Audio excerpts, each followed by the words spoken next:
সবাই কেমন আছেন? আশা করি সবাই ভালো আছেন। চলে আসলাম আরও একটা নতুন ভিডিও নিয়ে। তো বন্ধুরা, এখন আমি আছি নাজিরপুরে বাসে আছি। বাস এখন চলতে শুরু করেছে। তো বন্ধুরা, এই বাসে করে চলে যাব আজকে বাংলাদেশ বর্ডার সাইডে চলে যাব। তো কোন গ্রামে যাব সেটা আপনাদেরকে জানাবো না, কিন্তু সেইখান থেকে বাংলাদেশ বর্ডারের ওইখান থেকে যে বাড়িঘর আছে সেইখান থেকে আমি বাংলাদেশের মেহেরপুর গ্রামটা দেখাবো। বাংলাদেশের মেহেরপুর মানে সেই ছাদের উপর থেকে বাংলাদেশের মেহেরপুর গ্রামটা দেখা যায় বলতে ওই টাওয়ারগুলো আছে, ছোট ঘরগুলো আছে, সেইগুলো দেখা যায়, অত শত দেখা যায় না। ঠিক আছে, বর্ডারের অনেক দূর থেকেই, যাই হোক, সেই বাড়ির উপর থেকে আমি আপনাদের দেখাবো। তো বন্ধুরা, ভিডিওটি অবশ্যই শেষ পর্যন্ত দেখবেন। চ্যানেলে নতুন বন্ধু হয়ে থাকলে অবশ্যই চ্যানেলটিকে সাবস্ক্রাইব করবেন।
বেতাই বাজার ছেড়ে এখন বেতাই পলাশির মোড়ে চলে আসলাম। তো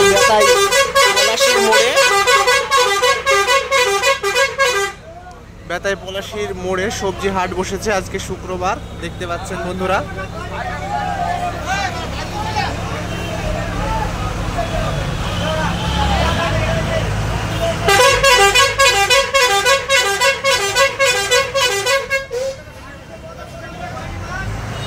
এই যে দেখতে পাচ্ছেন বিএসএফ, এই যে এখানে এই যে বাজার করতে এসছে বর্ডার থেকে, এই যে দেখতে পাচ্ছেন।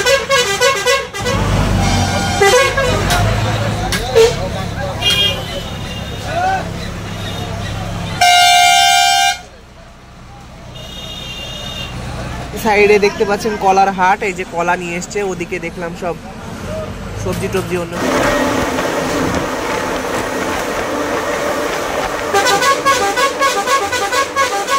আমি এখন মেহেরপুর বাংলাদেশ দেখাবো, মেহেরপুর গ্রাম বাংলাদেশের। এই যে এই সিঁড়ি দিয়ে এখন উঠছি, উপরে গিয়েই আমি আপনাদের দেখাবো মেহেরপুর গ্রাম বাংলাদেশের। আমি চলে আসলাম এখন যেখানে মানে বাংলাদেশ বর্ডারের পাশে, মানে যে গ্রাম থেকে ছাদের উপর থেকে দেখতে পাওয়া যায় বাংলাদেশ। গ্রামটা আমি আপনাদের দেখাচ্ছি, ওটা হলো মেহেরপুর, বাংলাদেশের মেহেরপুর বলে ওই গ্রামটা। আর ওই যে সোলার প্যানেল বসানো আছে, সোলার প্যানেলের ওইখানে কিন্তু ক্যামেরা সেট করা আছে। এখানে কিন্তু আছে, তার কাটা আছে, কিন্তু অতটা ঘিরা নেই। ঠিক আছে, এই জায়গায়। তা আমি যাই হোক এখানে এখন পৌঁছে গেলাম, যেখানে আসবো বলে আসলাম। তো এই যে দেখতে পাচ্ছেন, ওই যে দূরে দেখতে পাচ্ছেন ওই যে সাদা ঘরগুলো, ওইগুলোই হচ্ছে বাংলাদেশ। আর ওই যে দেখতে পাচ্ছেন দূরে ওই যে টাওয়ারগুলো দেখতে পাচ্ছেন, ওই যে ওই টাওয়ারগুলো হচ্ছে বাংলাদেশের টাওয়ার। ওগুলো হচ্ছে বাংলা লিঙ্ক বলে, বাংলা লিঙ্ক আর কি সব আছে ওই টাওয়ারগুলো। ওই যে ভিতরে মানুষজন কাজ করছে। তো বন্ধুরা, মন চাইছে যেতে, তো আর তো যাওয়া যাবে না। যে গ্রামে আমি এসেছি সেই গ্রামে দেখতে পাচ্ছেন একটা বাড়ি ছাদে, মানে একটা এই যে আমাদের আত্মীয় বাড়ি, এই বাড়ির ছাদের উপরে দেখতে পাচ্ছেন এই যে পায়রা দেখতে পাচ্ছেন, কতগুলো পায়রা এখানে হেঁটে বেড়াচ্ছে। এই যে সব কিছুক্ষণ আগে গম দেওয়া হলো, সেইগুলো এখন খাচ্ছে। তো এই ছিল বাংলাদেশ দেখাবো বলে আসলাম, বাংলাদেশ বর্ডার বাংলাদেশ। তো বন্ধুরা, ভিডিওটা আমি এখানে শেষ করছি। সবাই ভালো থাকুন। আমার এই ভিডিওটি ভালো লাগলে অবশ্যই একটা লাইক করবেন, আর চ্যানেল নতুন বন্ধু হয়ে থাকলে অবশ্যই চ্যানেলটিকে সাবস্ক্রাইব করবেন।